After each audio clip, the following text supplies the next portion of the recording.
प्रश्न पूछने से पहले एक निवेदन करना चाहूंगा। मैं आपसे जो सवाल पूछूंगा आप उनका बुरा ना माने, क्योंकि मैं आपको रोज सुनता हूँ, रोज आपकी कथा सुनता हूँ। तो आपकी कथा में अधिकांश बातें आप जो बोलते हो ना वो सही होती है, और कुछ बातें ऐसी है जो मुझे थोड़ा डाउट है, तो मैं क्लियर करना चाहता हूँ। बस क्लियर करो, है ना? जरूर पूछना तो चाहिए। मेरा पहला प्रश्न ये है, आप ऐसे बोलते हो कि हमारे सनातन धर्म में तलाक नहीं है अपने, और उसके साथ ससुराल में गलत व्यवहार होता है, उसका पति उसको टॉर्चर करता है, उसको प्रताड़ित करता है। अत्याचार का विरोध करना चाहिए। लेकिन आप तो ऐसे बोलते हो कि नहीं, सहन नहीं। कर लेना चाहिए कथा में। ना ना ना, देखो ऐसा है, हम ये बोलते हैं हाँ। तो ये नौबत ही नहीं आएगी। नहीं वो तो है, लेकिन कुछ लोग ऐसे होते हैं, जैसे दुर्योधन था, उसको तो खुद भगवान ने जाके समझाया, वो उनकी बात सहन नहीं हो सके लड़की से उतना करे, जब सहन ना हो तो भगवान के आश्रित हो जाए। लेकिन वो छोड़े ना उसको, किसको? अपने पति को।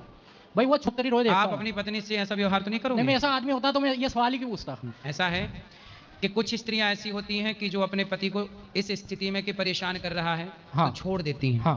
ठीक है, लेकिन संग में फिर रहूंगी। सवाल ये उठता है, ऐसा। आप कथा में बोलते हो कि मनुष्य का जीवन मुश्किल से मिलता है, तो बिल्कुल। एक स्त्री का जीवन अपने पति की गालियां इसलिए तो स्त्रियां पुरुषों से बदला लेके ड्रम में पैक करने लगती नहीं, हैं ड्रम में तो पैक कर कि रही तुमने है, बहुत मारा पीटा है, अब तुम मरो। लेकिन ये तो एक ही मामला हुआ है, पुरुष भी तो कर। और मैं एक चीज और पूछता हूँ, आप जैसे कथा में बोलते हो कि किसी भी लड़की को अपनी पसंद से विवाह नहीं करना चाहिए, आप बोलते हो कि, लेकिन ऐसा होता तो नहीं है ना, गाँव में तो ऐसा होता है, माँ बाप ने जो लड़का चुन लिया उसी से करनी हम होती है। हमेशा ऐसा बोलते हैं कि माँ पिता एक लड़का ले आए, यदि वो पसंद नहीं है तो दूसरा ढूंढ के ले आए, वो भाई जैसे पसंद नहीं है तो तीसरा आप ऐसा ढूंढ के बोलते हो ना कि, और मुझे भी गर्व है हिंदू होने पे, सही। लेकिन हिंदू अगर लड़का को पसंद कर रही है अपने ही धर्म का, तो फिर विवाह करवा देने में क्या बुराई है? विवाह हो। अच्छा, और एक क्वेश्चन और था, आप ऐसे बोलते हो कि लड़की जो होती है शादी होने के बाद उसको अपने माँ बाप से ज्यादा रिश्ता नहीं रखना चाहिए, तो क्यों नहीं रखना चाहिए? माँ बाप से रिश्ता रखना चाहिए, पर उतना कि जिस रिश्ते से ससुराल का रिश्ता, पति से रिश्ता, हिसाब से बात करें।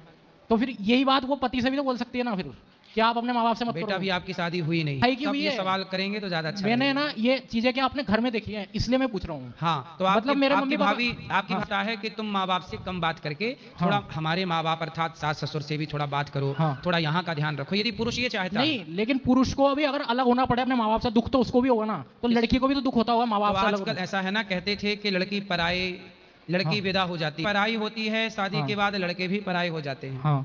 फिर इसलिए आजकल हिसाब किताब 50-50 चल रहा है। नहीं, मेरा बस ये सब पूछने का एक ही उद्देश्य है कि कोई भी लड़की है ना, उसको मतलब हर आदमी को ये सोचना चाहिए कि मेरी वजह से कभी भी किसी स्त्री को दुख नहीं होना चाहिए, चाहे वो देने का विधान नहीं। हाँ बिल्कुल नहीं है। सांप को भी दूध पिलाते नहीं, लेकिन मैं कह रहा हूँ जो दुख, इंसान को दुख देने का सोच भी कैसे सकता है? जो दुख देते हैं उनको मतलब दंड मिलना चाहिए। नहीं भाई, हमारे यहाँ तो कानून है, अगर पति अपनी पत्नी को मारता है तो वो कंप्लेन कर सकती है उसकी, तो ऐसे लोगों को दंड मिलना चाहिए ना। इसलिए हमारे सनातन मनमाना कर रहा है। भीष्म पितामह के सामने जब शिखंडी आए तो पितामह ने अस्त्र इसलिए नहीं उठाया क्योंकि ये पहले महिला था।